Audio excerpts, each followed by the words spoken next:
Welcome back to the Girl Cave. Today we're talking about fabric scraps, how to manage them, and how to use them. Some people decide not to fuss with them and just get rid of them.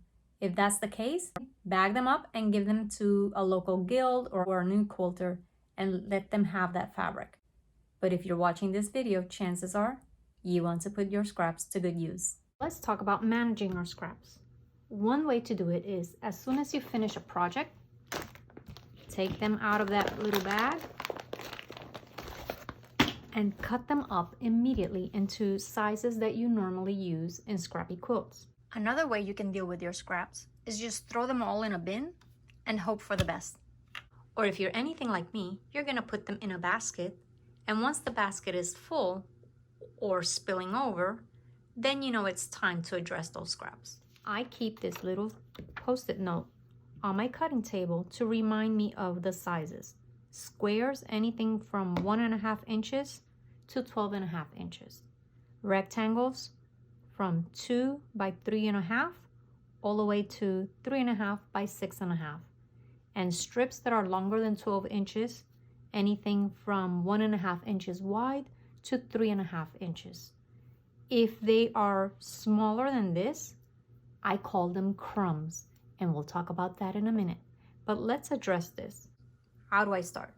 Normally, I will pick my largest pieces first, like this one. And this right here, I can see immediately that this is a fat quarter that I didn't get to cut into. So I'm gonna keep it folded neatly, and I'm gonna place this one with my fat quarters. I will not cut into anything that is a fat quarter, a half yard, or a yard or more. Only smaller pieces, something that's smaller than a fat quarter, that will go into my scrap bin. This piece right here, I can see that I can get a large square out of that. I may be able to get a 5-inch square from this. So I use my ruler, and I can see that I can get a 5-inch square easily out of this. Now, I also know that I can cut a rectangle that's 6.5 by 3.5. I know that I have plenty of 5-inch squares, but I don't have as many 6.5 by 3.5. So I'm gonna see if this is 6.5 inches, and it is. So I'm gonna try and get the most that I can out of my fabric. And I will square it up and cut it into 6.5 by 3.5. And we'll do that. And then this one goes into the other pile. 6.5, 3.5.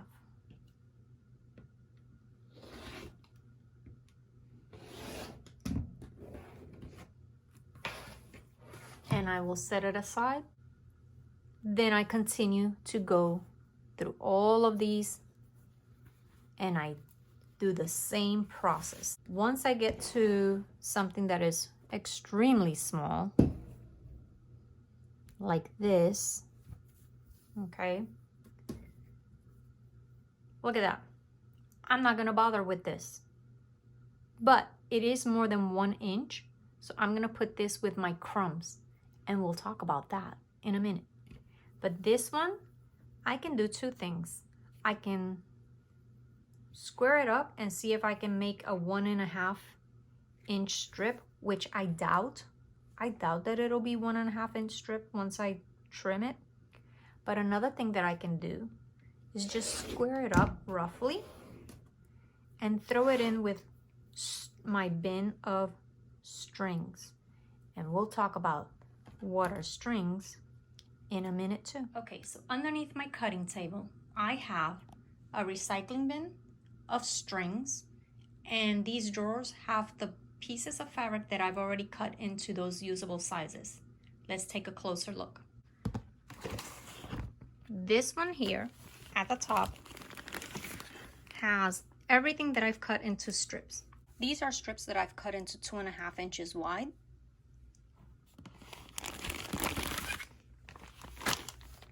These are strips that I've cut into 2 inches wide.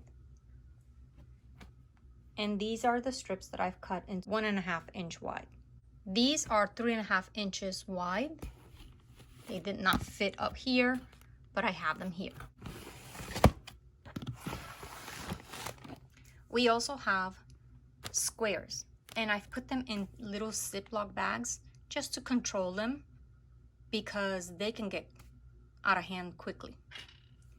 So I have, these are squares that I've cut into 5 inches. These are little squares that are 1.5 inches. These are 2.5 inch squares, 3.5 inch squares. They're all in there. At the very, very bottom, I have, in this big bag, squares that I've cut into 12.5 inches and 10.5 inches. So the bin of strings is just that. Pieces of fabric that are stringy-like. Some are iron, some are not. And some are trimmed evenly, and some are not. This pile, as messy as it looks, makes beautiful quilts. Great quilts for beginner quilters, for those days when you don't want to sit down and be fussy about something, but yet you still want to do something creative. Perfect for those days. When it comes to strings, there's different ways of making a string quilt. You can make each of these strips the same width. But when you do that, be mindful, because when you put your blocks together, you're going to have to match up every single one of those seams. An easy scrappy quilt to just get a good visual impact without so much fussiness is just making the strip the same color. And then just go crazy and have fun with the different patterns and colors and the other blocks. And when you put them together, they look like X's and O's, or there's different, you can do chevrons. There's different patterns for you to use. Or you can use all of your strips, black and white, and then the middle strip, use it one constant fabric. Again, these are different widths. Some of them are not even straight. It doesn't matter. At the end, once you put all of these blocks together, they are really, really fun. And this is a great way to have someone get started with quilt making. So if you have a granddaughter or a niece or a child and you just want to teach them how to sew, this is the perfect way, because they don't have to be so mindful of that 1/4 inch seam or having everything meet up perfectly, but it gives them a sense that, wow, look at me, I made my own quilt. And they are absolutely beautiful. I encourage you to Google images for string quilts, and you will be amazed at the beauty that can come from using your scraps. You may also use your strings to create a faux rail fence quilt.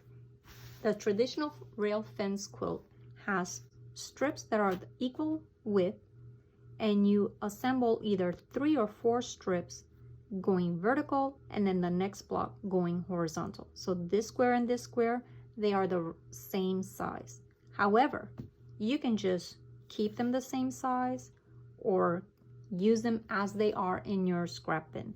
See, this one has more than 3. As long as I cut this square and this square the same size, it does not matter.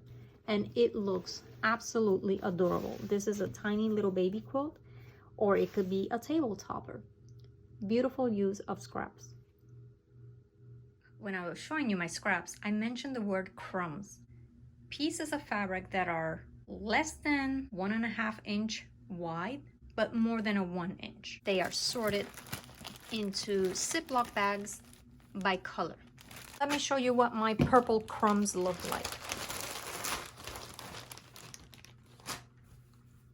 They're tiny pieces, bigger than 1 inch. If they're anything smaller than 1 inch, like these things, I'm not gonna worry about these. These, I place them inside a pillowcase, and then I sew them shut, and I make dog beds for the shelter. So nothing in my room is wasted. But these crumbs, some of them I could have trimmed. into a 2-inch square, but I didn't want to bother with it. So what do I do with these little pieces that seem like trash? I turn them into treasure. When I'm sitting at my sewing machine, I always keep a little basket with some crumbs in there, different colors. Just toss them in there without looking. And then as I'm sewing and I get to the end of a piece that I'm actually sewing for a project, I will take 2 crumbs. Doesn't matter what color or anything. I try to find that they are about the same size that I can sew them together. This one right here, I could sew those 2 ends together. And I will just, without measuring, just align them. And when I get to the end of this piece, I just follow it in with a crumb.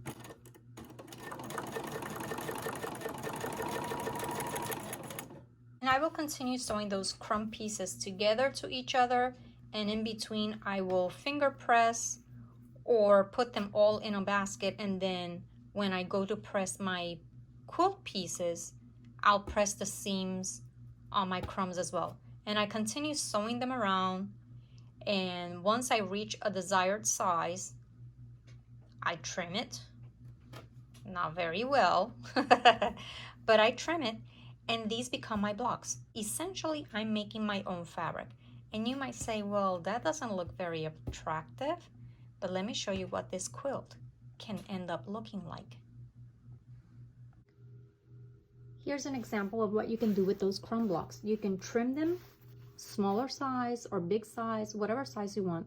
Or you can, after you create your own fabric, cut them out and create different blocks. Now you will notice that not all of my points match up.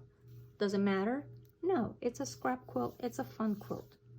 You can be as precise or as carefree as you want. Just have fun with your fabric and use up those scraps.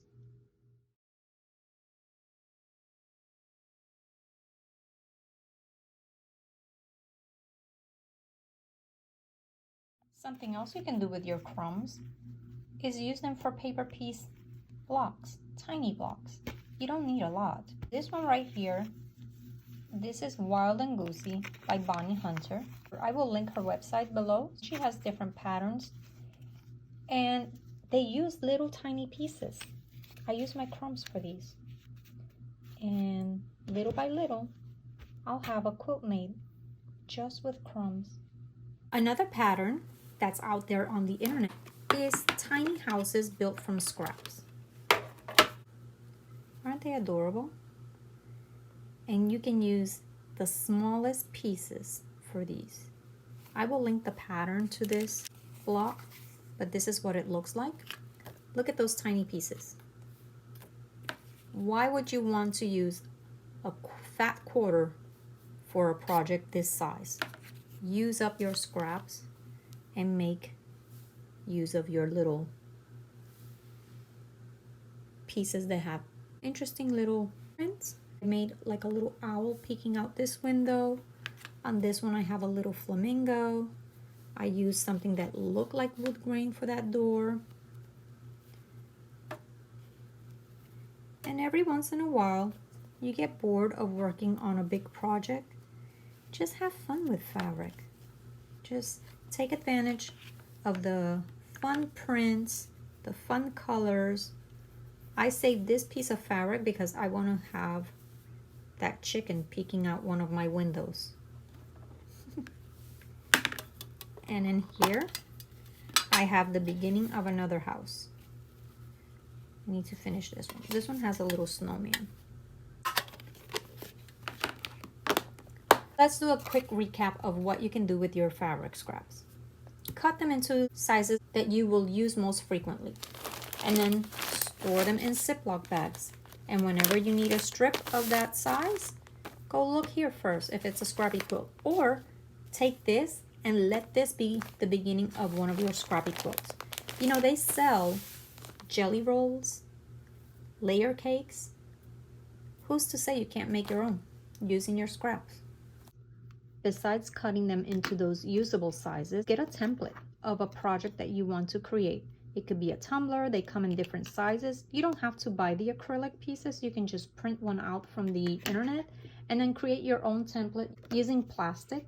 They sell this plastic at the fabric store. However, I will tell you, another more inexpensive option would be to go to the Dollar Tree and buy a pack of their chopping mats.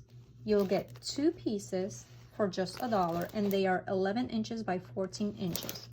You use a marker, you trace the shape that you found on the internet, and then leave yourself a 1/4 of an inch around when you cut it off, and you have yourself your own template.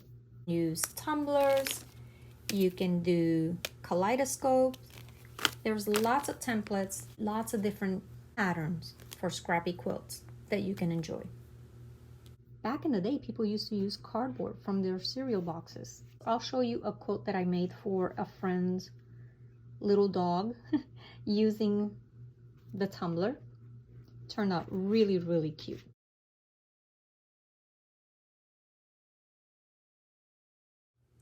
You can also use the tiny crumbs to make crumb blocks and turn this into a quilt. You can do paper piecing. And if crumbs are not your jam, you can always take those little pieces of fabric and stuff them into a pillowcase and make dog beds for your local shelter. Right under my sewing machine, I keep a little basket and I throw in pieces of fabric that I don't want to use, or they're too small to even be used as crumbs. And I will make pillowcases and then stuff them with that, sew them shut, and take them to the local shelter, because every dog deserves a bed. And every piece of fabric in our stash, whether it's yardage, fat quarters, or crumbs, they all cost us the same. Hopefully this video gave you ideas on how to manage your scraps and how to put them to good use. Come back again next week. Bye.